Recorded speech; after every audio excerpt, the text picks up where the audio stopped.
Hi guys! Welcome to the Daily Vlog! So ito na nga ang first vlog namin, baka ito na din yung lasa. Charis! So kasama ko si Kuya Asiel at tinuturuan ko na siya magsulat kasi balak na namin siya ipasok sa daycare ngayong taon. Larala ng first vlog ko, syempre mag-share na lang ako ng journey ko as a student ma'am to graduated ma'am. Yes, graduate po ako ng Bachelor of Elementary Education last 2024. So way back 2020 is nag-decide ako mag-aral ulit pero 4 years course na. Kasi noong 2014, graduate po ako ng 2 years course. Sa panahon ngayon, mahirap na maghanap ng trabaho pag hindi po 4 years course yung natapos. Decide na mag-aral muna during pandemic. At that time, buntis po ako sa first baby ko. Aminado ko na nahirapan ako sa sitwasyon ko. Habang nag-aaral ako ay buntis.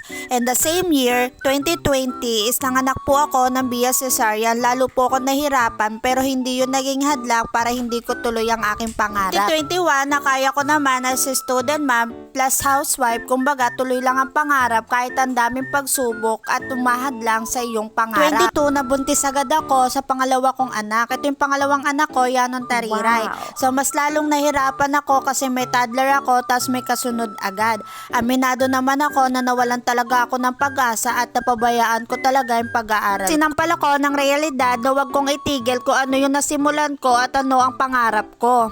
Sabi ko na lang sa sarili ko, ituloy ko ang pangarap ko. Kaya ko yan, hindi na lang para sa sarili ko, para na lang sa mga anak ko. 2023 na, sabi ko konti na lang, matatapos ko din ito. Kahit ang daming pagsubok na dumarating problema, wag na wag kong bibitawan yung isang pangarap ko na alam kong makakatulong sa mga anak ko. Finally, 2024 na, ito na yon, gagraduate na ako. Sila sinasabi nila, ma, pa, gagraduate na ako. Ako ang sabi ko, asawa ko, gagraduate na ako. Salamat sa lahat ng pag-unawa, salamat sa suporta at naniniwala ka na kaya ko na ipagpatuloy ko yung aking pangarap kahit matagal pa yan. Basta may ginagawa ka para sa pangarap mo. Yak lang sa feeling na kaya ko pala, kinaya ko pala kahit ang daming downwards o problema na dumating.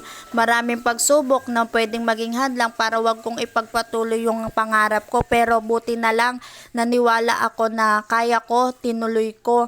Sabi nga nila, kapag gusto mo maraming paraan, pag ayaw mo madaming dahilan.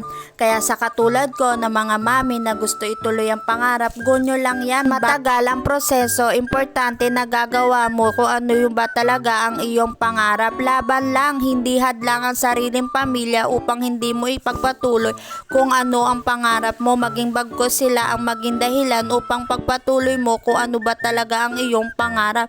Inspirasyon ang ituring mo sa kanila at hindi sila hadlang upang hindi mo ituloy ang iyong pangarap. Nung nag-i-intern ako sa Out Campus sa elementary grades, enjoy lang, buti na lang meron nag-aalaga sa mga anak ko during my internship. Kaya napaka-bless ko kasi may mga tao din na tumutulong para sa pangarap ko. Can we skip to the good part?